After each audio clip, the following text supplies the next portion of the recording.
Good morning বন্ধুরা, তোমরা সবাই কেমন আছো? আশা করছি সবাই খুব ভালো আছো, আর আমিও ভালো আছি।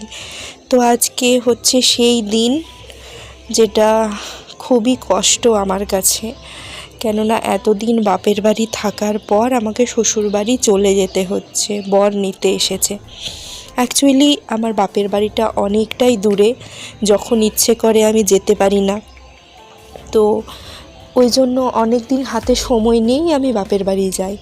এইবারেও বেশ মাসখানেক ছিলাম। তো তো 2-3 দিনের জন্য এলে না এতটা মন খারাপ হয় না, আর এত দিনের জন্য যখন যাই তখন আর বাড়ি থেকে আসতে ইচ্ছে করে না। তো যাই হোক, শ্বশুর বাড়ি তো ফিরে যেতেই হবে। তো সব গোছাবাগা করে নিচ্ছিলাম ঝটপট, আর বড় ফ্রেশ হতে গেছে। ছেলেটা আমার এখনও ঘুমোচ্ছে, তো আমরা ভাবলাম ছেলেটাকে পরে উঠাবো, নিজেরা আগে ঝটপট তৈরি হয়ে নেব, একটু চা বিস্কিট খেয়ে নেব, তারপরে ছেলেটাকে উঠিয়ে রেডি করব। তো সেই জন্যে সব জিনিসপত্রগুলো গুছিয়ে বাগিয়ে নিচ্ছি।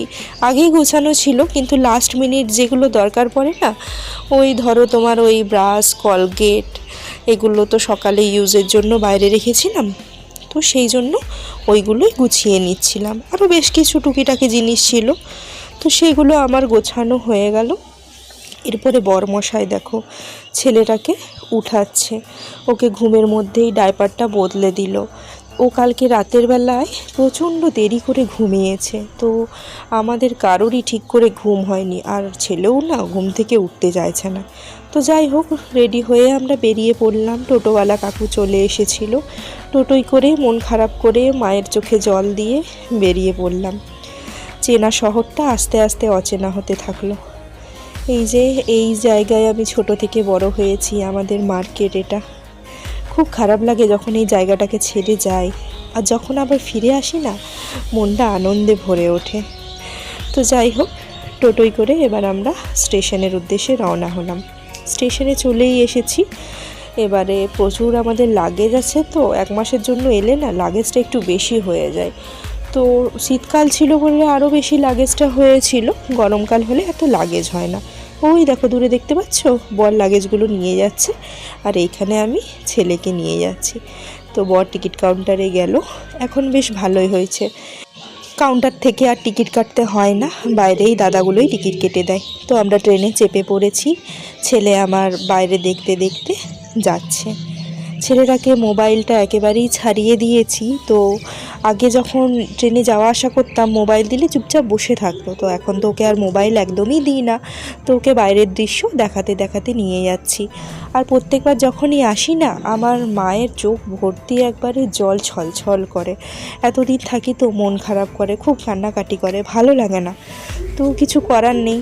যাই হোক, তো বরকে বললাম একটু ক্যামেরাটা করে দাও, ছেলেও আমার হাসছে। দিয়ে বর ক্যামেরাটা করে দিল। এরপর আমরা প্রায় পুরুলিয়া ঢুকবো। পুরুলিয়ার প্রাকৃতিক সৌন্দর্য তোমাদেরকে একটু জানলা দিয়ে চলো দেখাই।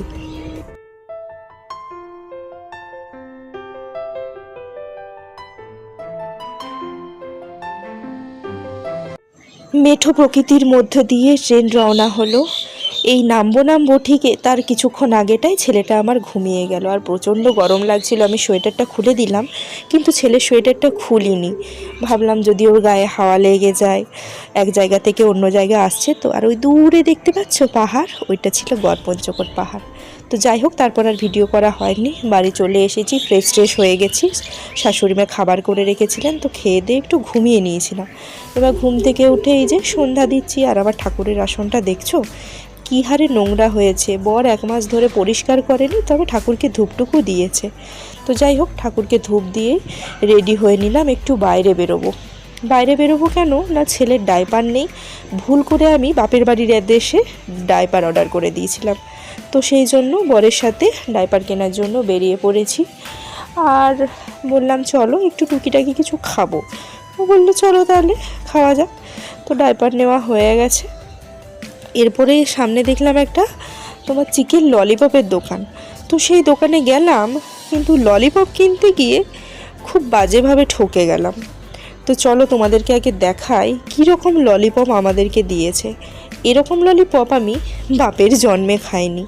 আর আশা করছি তোমরাও কেউ এরকম চিকেন ললিপপ কোনো দিন খাওনি। তো চলো তোমাদেরকে আগে দেখাই এই কীরকম চিকেন ললিপপ।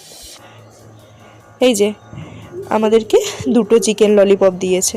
তো ওই ললিপপগুলো কী সুন্দর অন্য জায়গায় সসে করে বেশ মাখামাখি করে কড়াইয়ে তোমার স্প্রিং অনিয়ন অনেক কিছু দিয়ে দেয়, কিন্তু এরা কিছুই দেয়নি, ওই শুকনো শুকনো 2টো ললিপপ আর একটু সস দিয়েছিল। আমার তো একদম ভালো লাগেনি। তো চলো সেখান থেকে বেরিয়ে পড়লাম। এই যে আমাদের অন্ধকার বাঁধের পাড় দিয়ে ধীরে ধীরে বাড়ির দিকে রওনা হলাম। তো আজকের ভিডিওটা তাহলে এখানেই শেষ করছি। ভিডিও কেমন লাগলো অবশ্যই কমেন্টে জানিও। যদি ভালো লেগে থাকে please like, comment, share, subscribe করে দিও। টাটা, দেখা হচ্ছে পরের ব্লগে।